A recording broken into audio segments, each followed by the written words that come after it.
pet and a poult. Plucked, processed, and pardoned. What are these again? Turkey testicles. That's what I thought. Now, it's the turkey on Modern Marvels.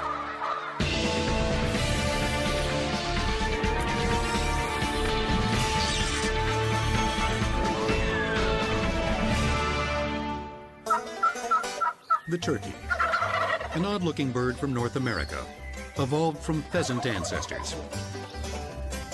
European explorers to America came upon the bird in the 1500s and mistakenly identified it as a type of guinea fowl called a turkey cock, which got its name after it was imported to Europe via Turkey. The cock was eventually dropped, and the turkey had a name that stuck. Whether or not it graced the Pilgrims' first Thanksgiving is in dispute, but it's certain that Benjamin Franklin lobbied for it to become America's national bird.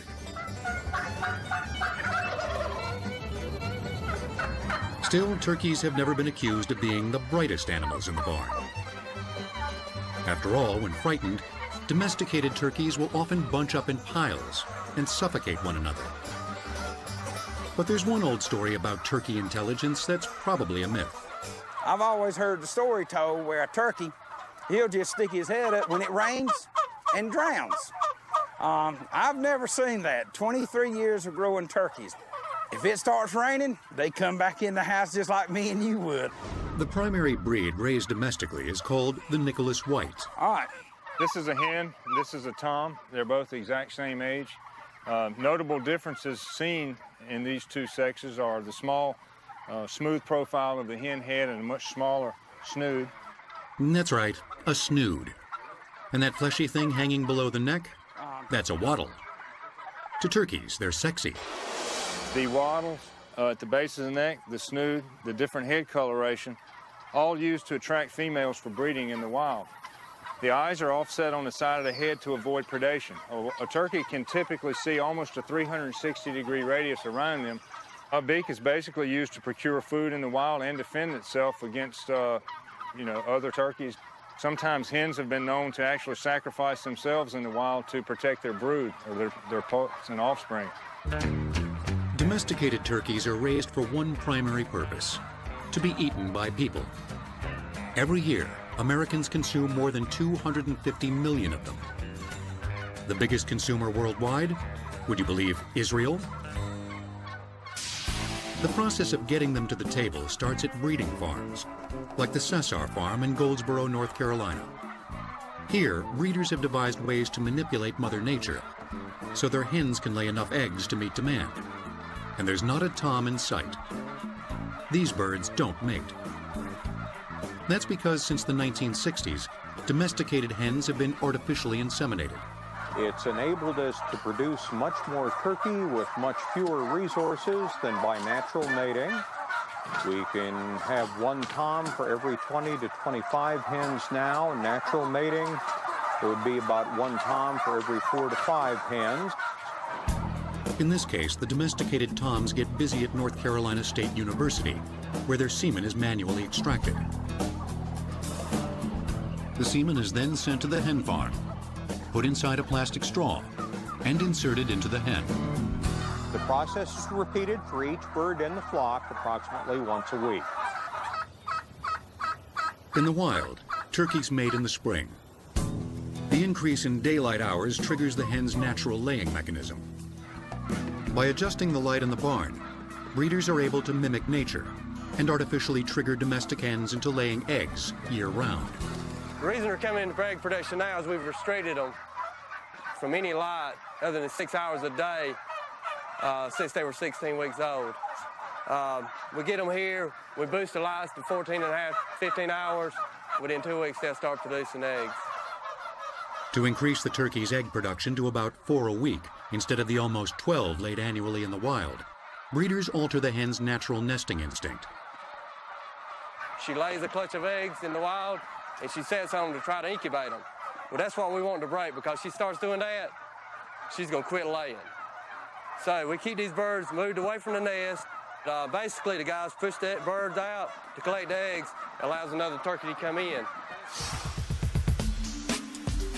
After the eggs are collected, they're given a quick wash and sent to the turkey hatchery a few miles down the road. We bring the eggs in from the breeder farm and keep them at 62 degrees with a fairly high humidity. The egg will remain dormant until we actually put it into incubation. It takes 4 weeks to hatch. For 25 days, the eggs sit inside incubators at 98 degrees Fahrenheit while they develop. Workers then remove the eggs and place them atop a bed of lights for a peek inside. This allows spotters to pull any eggs that failed to incubate. After about a month, we've got a look at a baby turkey, or poult, as it enters the world. The temperature and humidity are all automatically controlled. And what we're looking at now is going to be partially hatched poults. You can see them through here. They're not all hatched out yet. Where's my cart?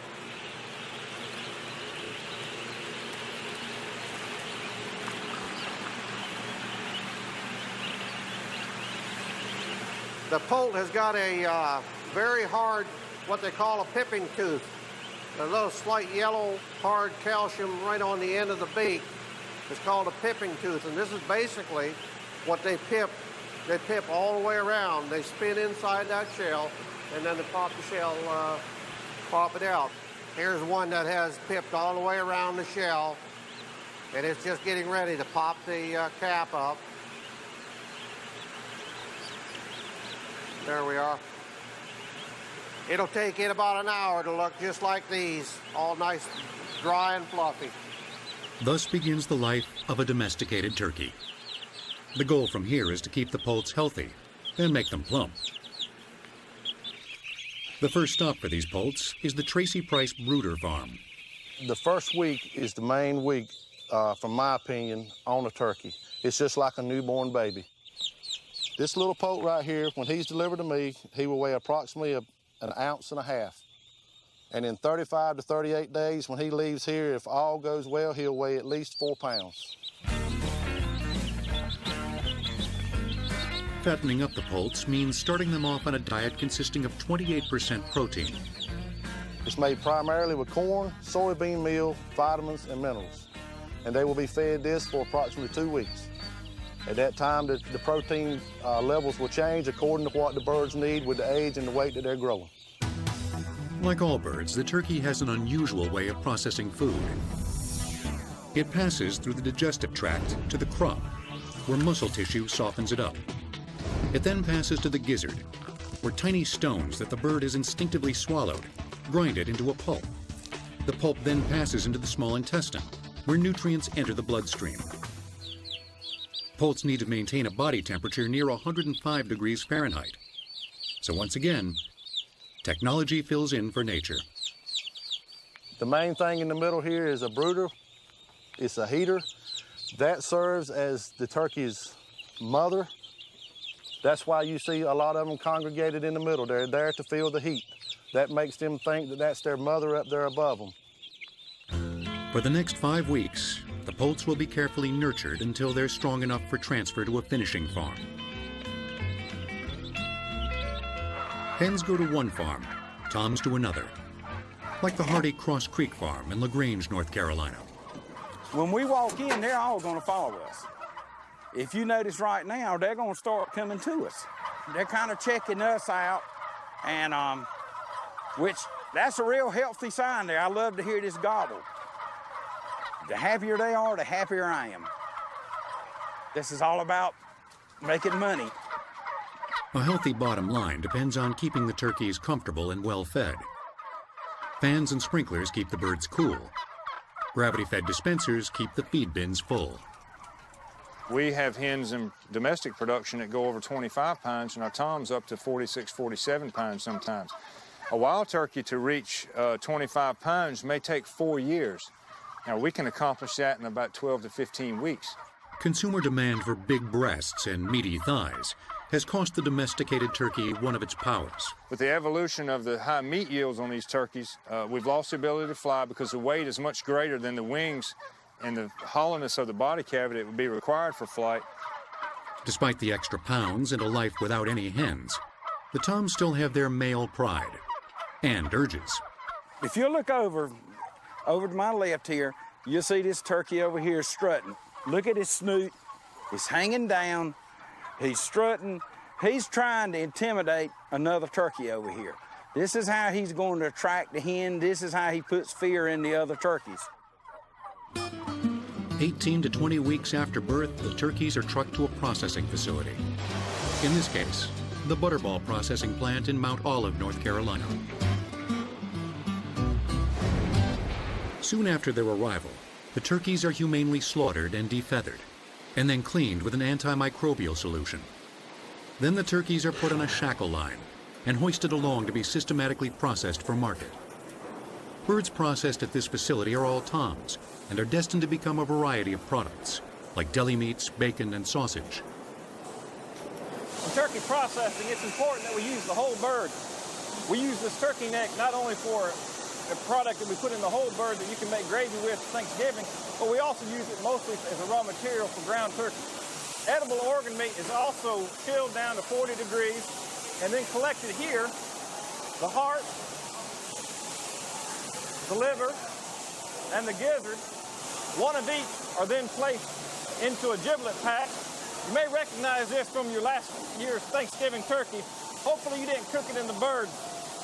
Actually, this is for gravy. Ask Grandma what to do with this packet. She'll know what to do. After the birds have been gutted, they're rehung for easy butchering. These are 40-pound birds, and these guys are hanging these all day long, so they're really building the muscles. The first cut in the butchering process is the breast cut. We separate the front and the back half. The birds then swing around to the wing line. This is where the wing is removed from the front half of the bird. It comes off in two sections. You have a two-joint wing, which is cut off on the far end of this line, and then we have a drumette that's cut off. The drumette is a really intricate cut. It takes a lot of practice to get right, and it takes a good sharp knife. The remaining turkey meat is then cut in half. The top portion moves to the cut-up line. The leg and thigh processor handles the bottom half. The leg processor makes 4 cuts, and 5 pieces of meat are retrieved from those 4 cuts. As the bird enters the machine, the back is broke, 2 cuts are made along each side of the back, and then the drums are removed from the thighs, yielding 2 drums, 2 thighs, and 1 back. And so goes the process of preparing America's turkey. 17 pounds per person every year. The process peaks at Thanksgiving. That's also when the phones at the Butterball Turkey Talk Line light up. Butterball Turkey Talk Line, can I help you? And a group of women known as the turkey experts help cooks prepare their Thanksgiving Day bird. I spray the turkeys with Federals. The majority of calls can be answered with a tip from the Butterball cooking mantra, called the 3 T's. The first one is thaw, which means thaw it correctly. Do it in a cold way. Cold refrigerator, cold water. The second T is to use a thermometer, and you want to cook the turkey to 170 in the breast, 180 in the thigh. And our third T is what we call our 2-hour rule. 2 hours after that turkey comes out of the oven, we want you to have it cut up back in your refrigerator, getting cold for those great leftovers. About that second T, it's the key to keeping turkey meat moist. But how does it work? Once the temperature reaches 180 degrees Fahrenheit, the muscle fibers begin to break up, causing proteins to unravel and the muscle meat to become tender. If the meat continues to cook, the muscle proteins coagulate and the meat becomes dry. But white meat cooks faster than dark. By covering the breast with foil or something similar, the heat is shielded, allowing both white and dark meat to cook at the same rate. Before the turkey ladies can talk turkey, they're sent to Butterball University. And no one graduates without first learning how to carve the perfect slice of breast meat. First, disjoint the leg and thigh and pull them apart. Then, make a cut right above the wing just below the breast. Now begin slicing. And as you can see, those slices will fall right off. Not all turkey dishes are so traditional. One restaurant in Indiana occasionally goes off the menu for some more creative dishes. These are turkey testicles. We like to just serve these and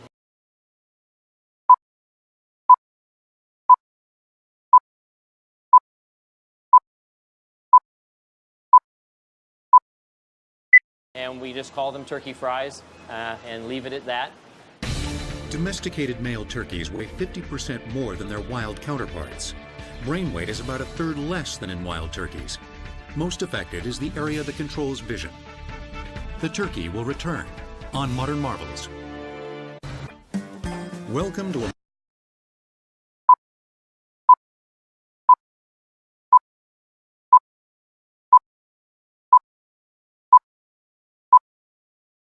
America's Turkey Restaurant, the Strongbow Inn in Valparaiso, Indiana.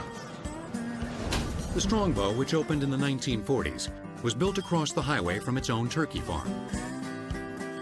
The farm is long gone, but the menu is still the same. All turkey, all the time.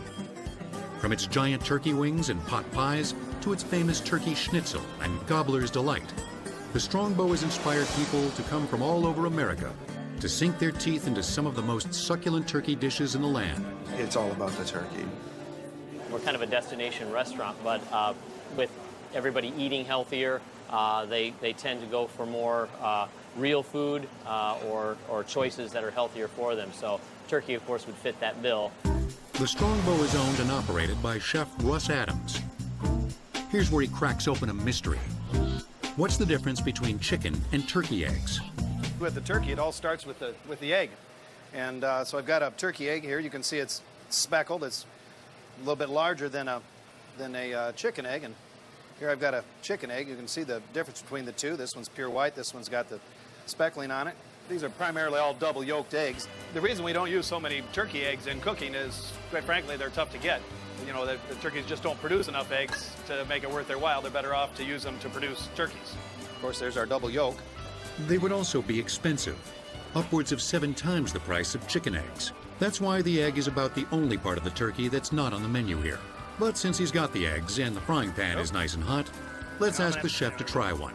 So why don't we take it on over to the table here, and we'll try it and see if we've got a difference. That's the big key, whether or not the flavor is the same. So far, it looks about just like a chicken egg, doesn't it?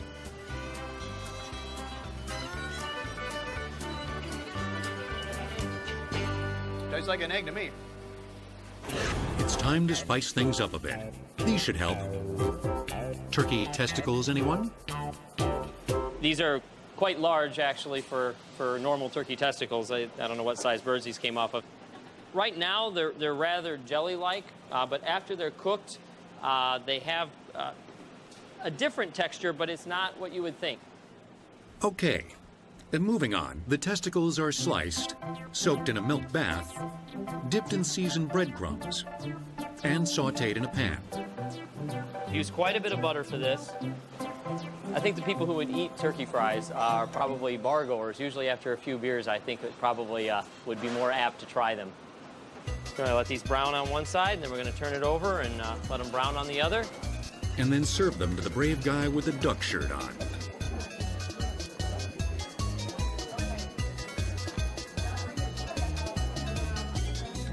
Good. What are these again? These are turkey testicles. That's what I thought. Are they really? What do they taste like? What do you think? A little bit like popcorn shrimp. While our good-natured diner finishes off his plate of testicles, let's move on to turkey bacon. Have you ever wondered how manufacturers are able to give it the look of pork bacon? Butterball let us in on the secret. Okay, this is the beginning of the turkey bacon process. What we're looking here, they are loading the grinder. The frozen wing gets dumped into this grinder. Then it comes out, gets grind to a ½ an inch is the size of particle we are doing here. Once the white wing meat is ground to the optimal size, it needs to be cooled to the proper temperature. We are adding at this point ice into our ground white meat. It is very important in the emulsion process to keep the meat always cold as possible. That's the only way to make a good emulsion, to make sure that the fat particles are suspended into the protein. We're going to start blending this ice into the meat. Then we're going to add some water. Salt, sugar, and smoked flavoring are added for taste.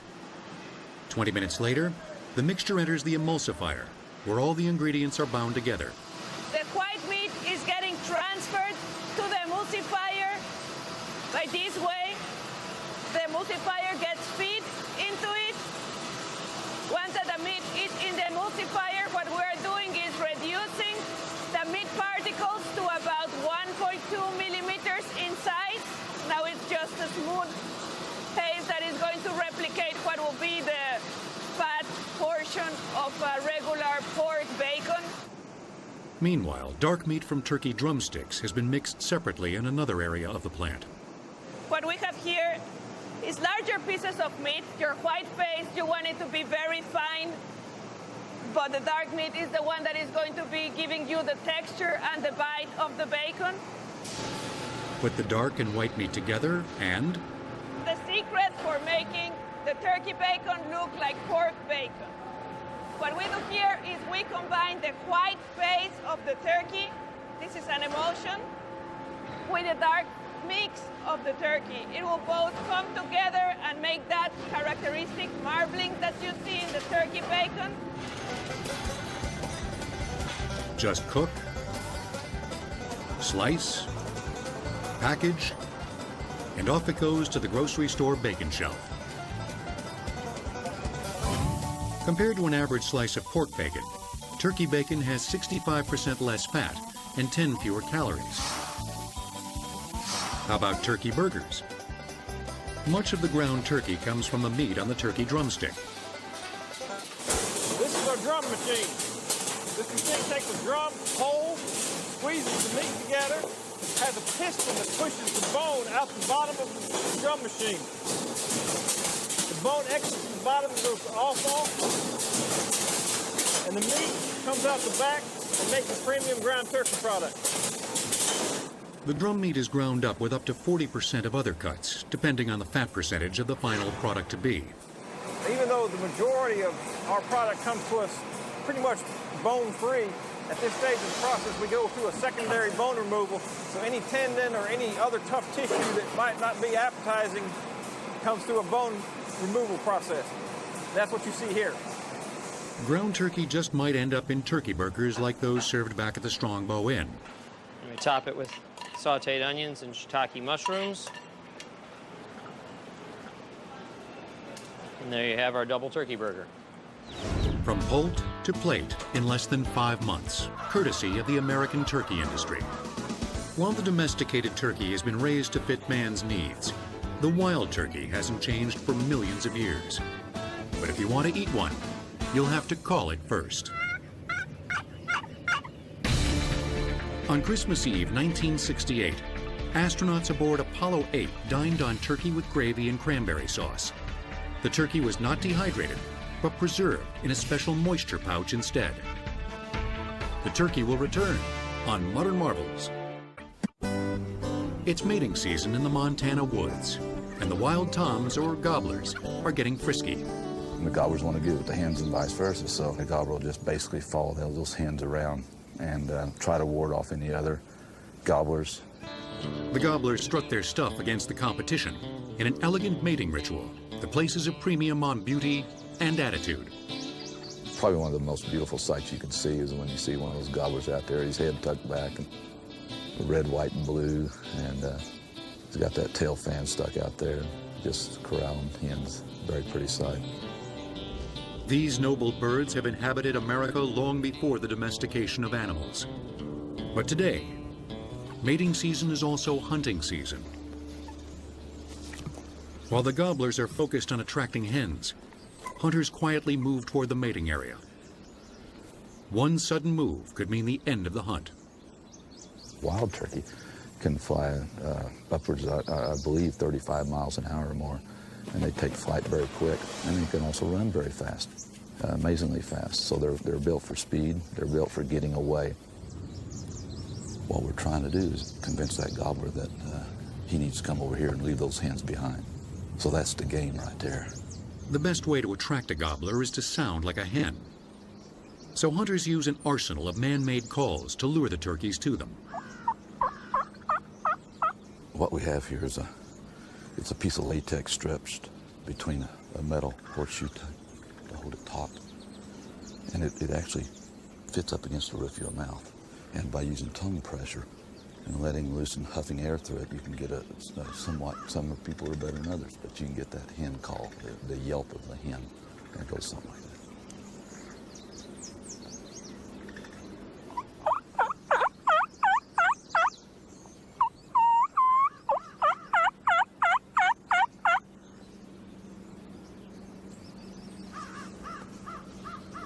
No response. The first known turkey call came from Native Americans. A yelper made from a hollow wing bone.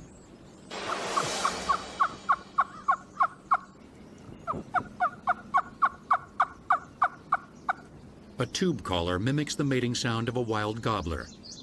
It's designed to entice a gobbler to come in to protect its turf.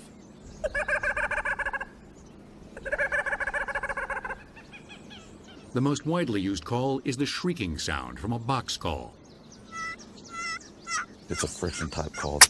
Rubbing the lid across the edge of the wood has a pitch, and it's a louder call, reaches out further.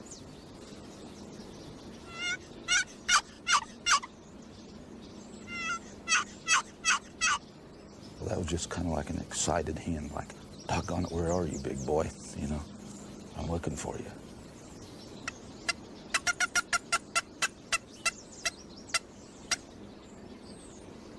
He's making his move in a different direction than I'm going, so he won this match, I think. In the early 1900s, the match was all but over. Centuries of habitat destruction and subsistence hunting had taken a devastating toll on the wild turkey population. Commercial harvesting nearly finished them off. There were no laws. I mean, hens were taken, and there wasn't any seasons, so they were taken all times, even, you know, all times of the year. By the Great Depression, just 30,000 wild turkeys remained scattered throughout the United States. The 1937 Wildlife Restoration Act changed that. It imposed taxes on hunting equipment and used them to establish conservation and habitat restoration programs. Starting in the 1950s, hunters and the National Wild Turkey Federation did their share too, raising millions of additional dollars. Turkey populations rebounded dramatically. Now, more than 7 million turkeys from 5 different subspecies roam the wilds of North America. And the hunt is back on.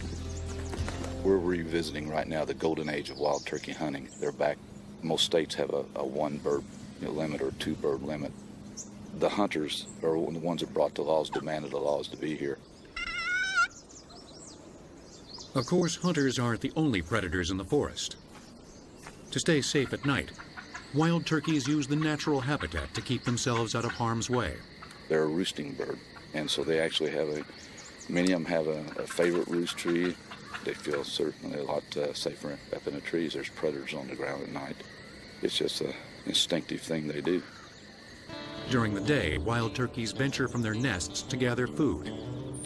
And because they're omnivores, they'll eat just about anything. They'll eat everything from a plant. I mean, right here at our feet, you'll see many things. They'll eat the little blades of grass and the seeds on top. They like berries, any kind of leaf matter. On average, wild hens grow to about 8 pounds, gobblers to around 18 pounds.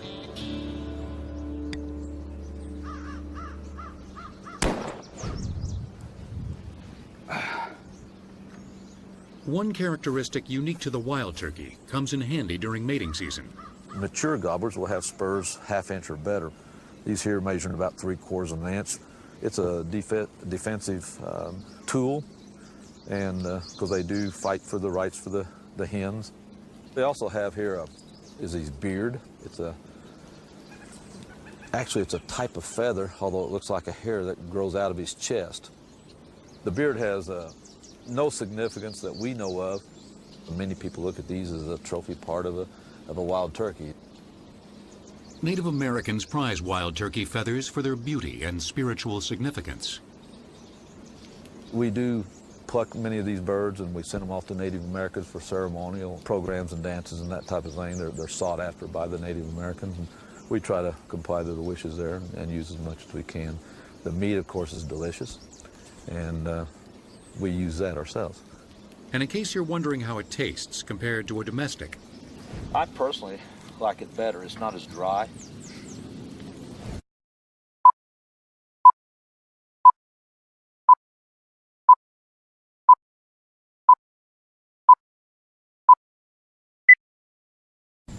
It's excellent table fare. And this here is also excellent.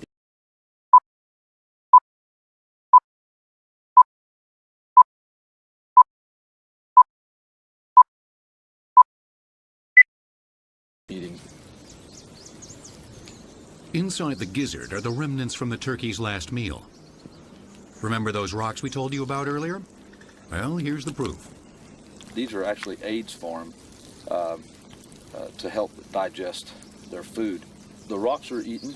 It's a natural thing just by they're a scratching, foraging bird. And of course, they're going to pick up rocks naturally, no doubt. If you're going to eat the gizzard, which there's no reason why you wouldn't want to eat the gizzard, you actually will skin the inner wall of the stomach away from the meat. And it's not a hard process at all. And you have a pretty nice clean gizzard after some washing. National Wild Turkey Federation, our volunteers spend a lot of time and effort to help bring back this beautiful bird. But we also enjoy the hunt and the harvest. We eat the bird that we so much like to hunt. Nothing really is wasted. With hunters leading the way in conservation, the future of these beautiful wild birds is secure. But their numbers will always pale in comparison to the millions of domesticated turkeys raised each year. Numbers so large that even their byproducts are an industry. Yeah, it's like a snowstorm in here. While wild turkey hens lay an average of 9 to 12 eggs a year, only 50% of all their eggs hatch. Between 12 and 24 hours after hatching, poults begin to follow the hens away from their nests. The turkey will return on Modern Marvels. Nearly every day of the week, Changing World Technologies in Carthage, Missouri, receives 250 tons of turkey byproducts inside this hopper. Changing World Technologies is part of a growing industry geared to transforming these byproducts into useful goods. In this case, fuel oil, the same stuff that's pulled from the earth, and fertilizer. As you can see in here, we have a mixture of all kinds of feedstock that we get in. This leading edge here is mostly feathers. The things that look like balloons are a combination of intestines and lungs. Of course, you have the feet, the beaks. The byproducts follow a conveyor to a set of rotating knives that chop the parts into a slurry, which is then pumped into a 300-degree Fahrenheit tank. Here, the solids, like bones and beaks, are separated from the liquids. The bone is heavier than the liquid, so it falls to the bottom of the tank. We pull that bone material off in a real rough cut. It's nothing more than the bones with the marrow pulled out. You can see it's kind of a brownish gray, looks kind of like a silly putty. Loaded with phosphate, the pasty material is sold as a fertilizer. Changing World Technologies also processes crude oil inside a pressurized set of pipes, much like what the Earth did to the dinosaurs, except thousands of times faster. It's called thermal conversion processing. Pipes pump the slurry to a 500-degree Fahrenheit reactor. The pressure in the reactor is set to 700 pounds. For the next 30 minutes, the complex long-chain hydrogen and carbon molecules laced with minerals break down into shorter and lighter molecules that are identical to those found in diesel fuel oil. Once the pressure is lowered, pipes direct the slurry into a centrifuge, where the oil is separated from any remaining water. What you see here is the finished oil product as it's being separated away from the water. The Changing World Technologies plant is now at near capacity. pumping out over 7 million gallons of diesel fuel a year. And the potential for more is staggering. If factories processed poultry byproducts, including the 1.5 million tons of turkey byproducts now discarded each year, they could produce 30 million gallons of fuel annually. That's enough to fill the United States fuel needs for a day and a half. It started as turkey. Meanwhile, turkey feathers are about to fly inside Philadelphia University's textile laboratory. These are our turkey feathers. You can see they're relatively fine. What they do is they run it through basically a shredding unit, a grinding unit, which will remove the quill. The fibers themselves have then been shredded a little bit, so we end up with a very fine, soft material. It's very fluffy. In fact, we could probably use this as a absorbent material in diaper applications. But these feathers are being tested for another purpose: home insulation. Here we have our fibers coming through. It's being fed underneath this roll, and to this roll, which is covered up. We've got a 50-50 blend of turkey feather fibers and polyolefin fibers.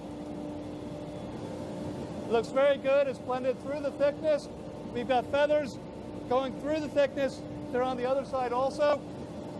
It's a little dusty. It's a little messy. That's what happens. Yeah, it's like a snowstorm in here. If I had a little bit of tar on me, I'd be feathered already. Here we have the end of our roll. What we'll do is we'll cut the paper, and we'll take it over to bonding. At this point, if you look at this part right here, you can see that it pulls apart very easily. He looks like, talk about tar and feathered.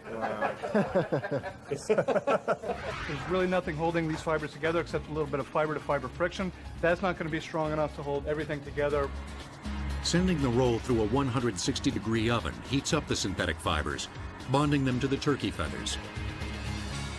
So here it is. You can see as I'm pulling it off the screen that it has some stability to it now. It actually has some strength. We can handle it without it falling apart. All we would have to do is add a flame retardant, and then we would have a fabric made with turkey feathers that would be a great insulating product, ready for use by the consumer. The university's successful tests may make insulation manufacturers take notice. If they bite, the 4 billion turkey feathers dumped in landfills every year may find their way inside the walls of American homes. It's all thanks to the domesticated turkey. One California man gives thanks in a different way, by giving his turkeys the opportunity to live a long and happy life as pets. Isn't that right? Turkey dung is being used as a fuel source in electric power plants. One such plant in Minnesota provides 55 megawatts of power, using fuel derived primarily from almost 500,000 tons of turkey dung per year. It powers about 40,000 homes. The turkey will return on Modern Marvels. Can a turkey be a good pet? This California vegetarian thinks so. He has 40 turkeys and a couple of dozen chickens running wild on his Malibu property. People come on the property and they just start laughing. It's fun. I've always been fascinated with animals. They just bring me a lot of happiness. Some of the pet turkeys were rescued from shelters. The rest were born here and will live their entire lives foraging in the grass and trying to stay out of the pool. But there's one turkey that has the run of the place. This is my pet turkey, Thanks. And I rescued her from a place that was going to sell her for meat. And she had a sister named Giving, but Giving unfortunately died. So Thanks is still with me. Great turkey. She's getting a little sleepy now because she could fall asleep in my lap if I pet her. Fortunately for Thanks, she usually stays awake long enough to walk around the house until she finds the dog food dish. Who doesn't have a turkey as a pet, huh? Come on, outside. Let's go. Oh, you go. You've had enough.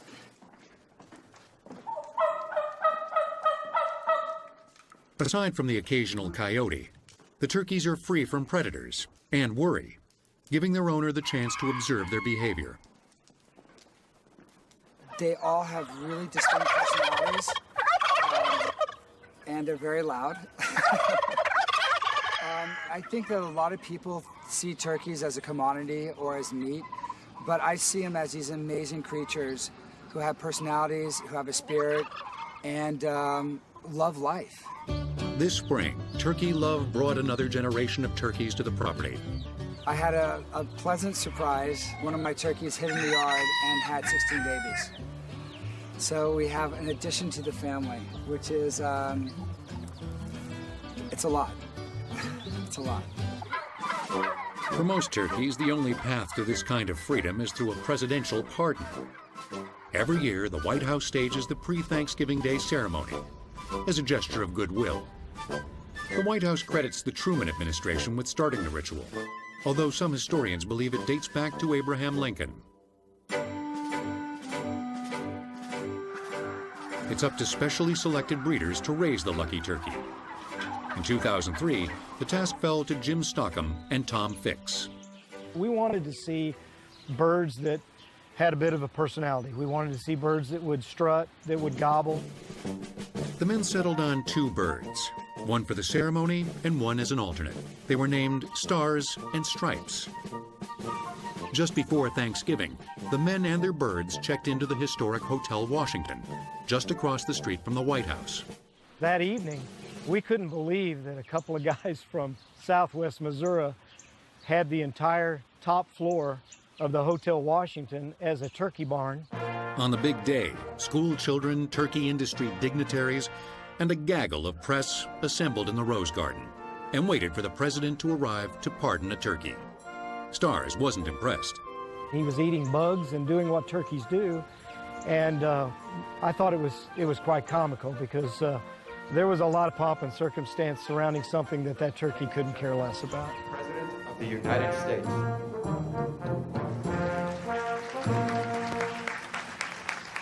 Thank you all, and welcome to the Rose Garden. Our guest of honor, Stars the turkey.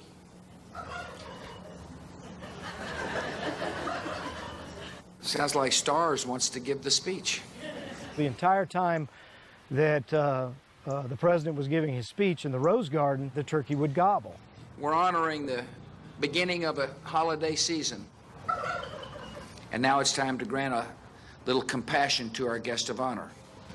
By virtue of the presidential pardon, Stars will live out his days there at Kidwell Farm in Virginia. And so he won't be alone. I hereby pardon Stripes as well. Pardon in hand, Stars and Stripes were escorted to a local farm in Virginia to live out their lives in peace. In 2007, the pardoned birds were put aboard a United Airlines jet, where they flew first class to the Walt Disney World Resort in Florida. There they served as honorary grand marshals at Disney's Main Street Parade. Then it was off to live out the rest of their lives at the Disney parks. Back at Indiana's Strongbow Inn, turkeys fill a more traditional role. And as the main course is served, maybe it's time to appreciate everything the ancient bird has given us.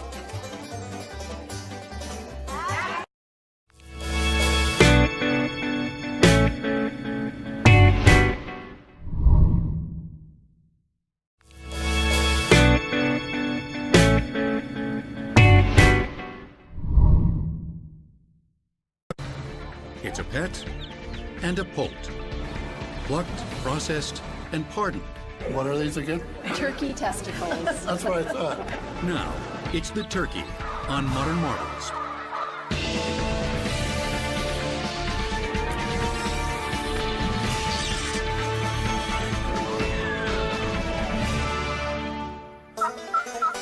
The turkey, an odd-looking bird from North America, evolved from pheasant ancestors. European explorers to America came upon the bird in the 1500s and mistakenly identified it as a type of guinea fowl called a turkey cock, which got its name after it was imported to Europe via Turkey. There would be about 1 tom for every 4 to 5 hens. In this case, the domesticated toms get busy at North Carolina State University, where their semen is manually extracted. The semen is then sent to the hen farm, put inside a plastic straw, and inserted into the hen. The process is repeated for each bird in the flock approximately once a week. In the wild, turkeys mate in the spring. The increase in daylight hours triggers the hen's natural laying mechanism. By adjusting the light in the barn, breeders are able to mimic nature and artificially trigger domestic hens into laying eggs year-round. The reason they're coming into egg production now is we've restricted them from any light other than 6 hours a day. Nicholas White. All right. This is a hen, this is a tom. They're both the exact same age. Notable differences seen in these two sexes are the small, smooth profile of the hen head and a much smaller snood. That's right, a snood. And that fleshy thing hanging below the neck? That's a wattle. To turkeys, they're sexy. The wattles at the base of the neck, the snood, the different head coloration, all used to attract females for breeding in the wild. The eyes are offset on the side of the head to avoid predation. A turkey can typically see almost a 360-degree radius around them. A beak is basically used to procure food in the wild and defend itself against, other turkeys. Sometimes hens have been known to actually sacrifice themselves in the wild to protect their brood or their pups and offspring. Domesticated turkeys are raised for one primary purpose: to be eaten by people. Every year, Americans consume more than 250 million of them. The biggest consumer worldwide? Would you believe Israel? The process of getting them to the table starts at breeding farms, like the Cesar farm in Goldsboro, North Carolina. Here, breeders have devised ways to manipulate Mother Nature so their hens can lay enough eggs to meet demand. And there's not a tom in sight. These birds don't mate. That's because since the 1960s, domesticated hens have been artificially inseminated. It's enabled us to produce much more turkey with much fewer resources than by natural mating. We can have one tom for every 20 to 25 hens now, natural mating. The cock was eventually dropped, and the turkey had a name that stuck. Whether or not it graced the Pilgrims' first Thanksgiving is in dispute, but it's certain that Benjamin Franklin lobbied for it to become America's national bird. Still, turkeys have never been accused of being the brightest animals in the barn. After all, when frightened, domesticated turkeys will often bunch up in piles and suffocate one another. But there's one old story about turkey intelligence that's probably a myth. I've always heard the story told where a turkey, he'll just stick his head up when it rains and drowns. I've never seen that. 23 years of growing turkeys. If it starts raining, they come back in the house just like me and you would. The primary breed raised domestically is called the